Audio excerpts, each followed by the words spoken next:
bipartisan 2-year budget deal that is intended to end years of gridlock and those frequent threats of government shutdowns now on the way to President Obama's desk. The U.S. Senate early this morning passed the bill. It increases federal spending for domestic and defense programs by more than $80 billion over the next 2 years. The agreement also includes long-term entitlement reforms to the Social Security Disability Insurance Program, the first major reform to Social Security since 1983. The president is expected to sign it. Hi again and good morning, everyone. Thanks for waking up with the Valley today. I'm Lisa Bedeau here with Kyle Bosch. 10 minutes before 7 o'clock, and we're starting our nonstop news and weather to the top of the hour to help you plan your day. And this is the story so many people are talking about. Police have arrested an Annandale, Minnesota man who they say may be linked to the 1989 disappearance of Jacob Wetterling. 52-year-old Daniel James Heinrich is charged with 5 counts of possessing and receiving child pornography. Authorities say that during a search warrant served on Heinrich's home back in July, they found 19 3-ring binders filled with pornographic images of young boys.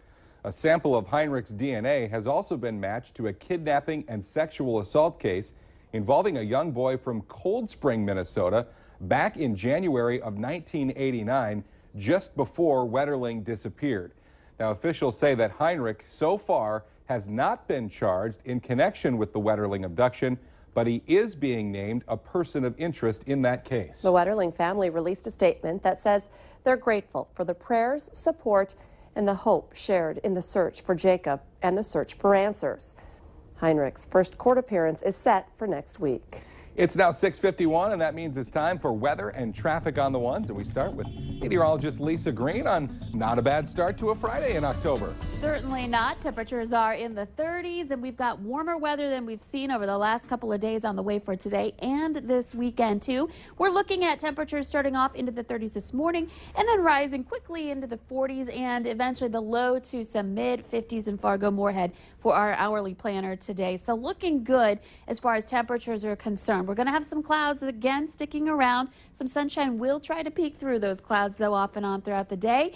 And in addition to that, a little bit of wind, not bad, but wind speeds in the teens up to about 20 miles per hour. So looking good for this Friday. And we've got some clouds rolling into eastern North Dakota, starting to press into Minnesota.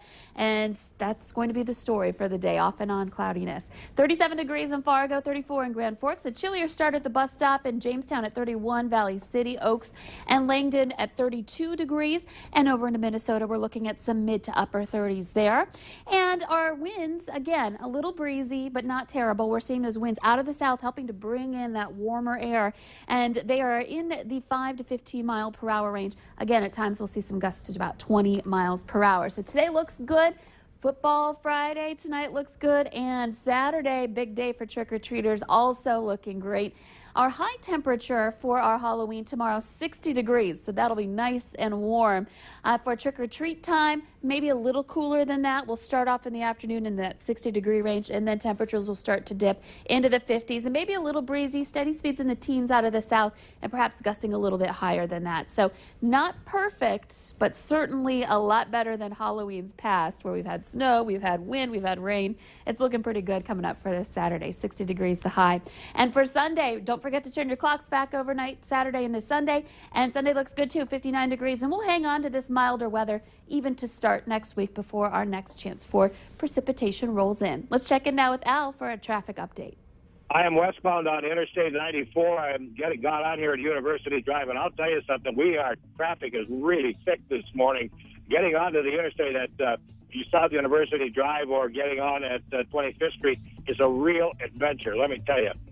Thick traffic out here this morning. We also have a stalled car westbound Interstate 94 just on the east side of the tri-level ramp. Make sure that you're looking out for that. I-29 traffic fairly heavy as well. And again, we continue to have that work zone on I-29 between the tri-level and 13th Avenue South and extending down onto 13th Avenue South. Make sure you're mindful of that.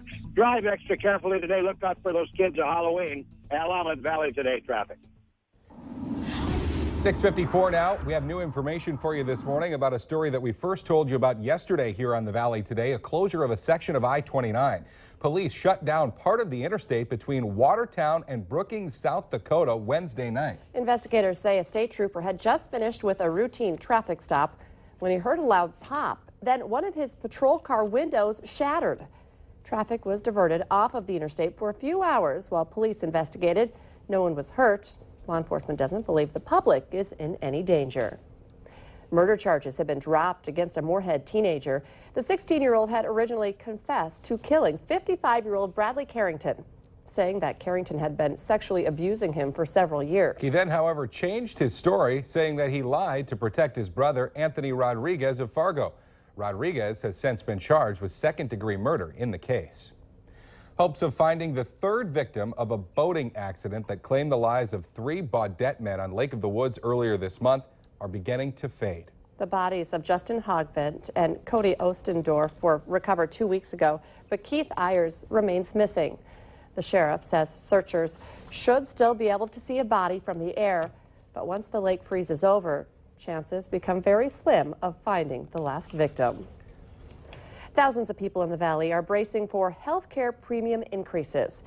One Crookston, Minnesota man told us a few years ago his family premium was $247 a month. This year's quote is about $250 per person per month. Increases vary by company, but some people could see hikes of 14 to 49%. Officials with MNsure say that it's important for people to see if they're eligible for tax deductions, which can help offset some of the extra cost. Now, people in North Dakota may also see changes to their health insurance premiums. Blue Cross Blue Shield says the average family will likely see an increase of about 12% this year. It's time for a look at this week's Valley's Most Wanted. John Gross is wanted for failing to appear on theft of property, possession of controlled substance, and drug paraphernalia, all felonies. His picture is on your TV screen right now. Call police if you have any information on where he is. The Bison football team back in action this weekend, and the game is also back on KVLY. Our Farmers Union Insurance Bison football pregame show starts tomorrow at 1. Alex, Chris, and the rest of the gang going to be taking a look at the rebound performance of the offensive line at Indiana State, as well as the importance of quarterbacks coach Randy Hedberg, certainly becoming very prominent right now with Easton Stick having to take over for Carson Wentz. As we mentioned, we will also have the game against Southern Illinois for you. Kickoff is at 2. You can watch all of the coverage for free on KVLY. November is a month that is designed to help shine a light on a disease millions of Americans face every day, National Diabetes Month. One place in the Valley is helping look for answers to prevention and even cure diabetes. The Valley Today's Christy Larson joins us live from Little Estelle Research in South Fargo this morning. Good morning, Christy. Good morning, guys. That's right. And it's not just a diabetes study that they have going on here. They have more than a dozen different ones that they are doing trials for. And it all starts with that health screening. And Jamie, isn't that right? I mean, that's what you do is the first thing you come in and you get your questions answered. That's right. So like you had your health screen done, had you had a value that was would qualify for a diabetes study, we would have you come in, learn about the trial, see if it would work for you and your schedule. Again, the office visits are, similar to a regular doctor's visit, and then we would screen you for the trial and see if you would qualify, and it may allow you to get access to treatments that aren't otherwise available.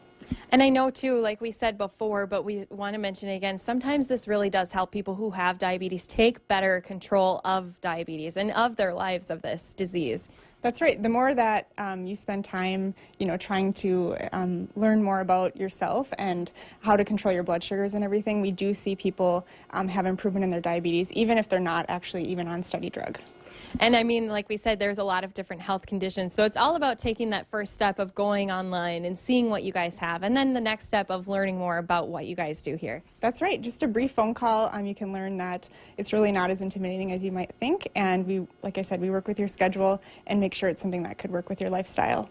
And I just wanted to show this off since I did get my blood tested this morning. I'm perfect, guys, just to put it out there. If normal is 4.0 to 6.0, I was a 4.8. So, woohoo, I did it. Yay! Celebration for Christy. Perfectly healthy. Yeah. Christy Larson reporting live for us. Thank you, Christy. And don't forget to wake up with the Valley today. On Monday, Christy's going to be working a new gig. Yeah, it's a great series we'll be bringing to you Mondays during the month of November. Drive Through with Christy. She'll be at some drive-thrus around the Valley showing off her skills and smiling at people as they swing by for breakfast. This Monday, you'll find her at the Subway on 32nd Avenue South in Grand Forks. Again, that's Monday on the Valley Today and regulars on Mondays through the month of November.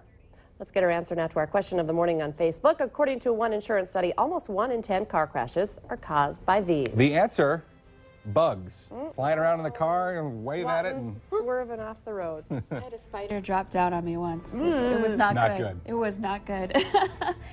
Spooky and spidery on Saturday for Halloween. It's looking pretty good for the weekend. And today, too, 50s. Thanks for waking up to the Valley today. More local news and weather for you right here in 25 minutes. Have a great weekend and a great Halloween, everybody. We'll see you on Monday.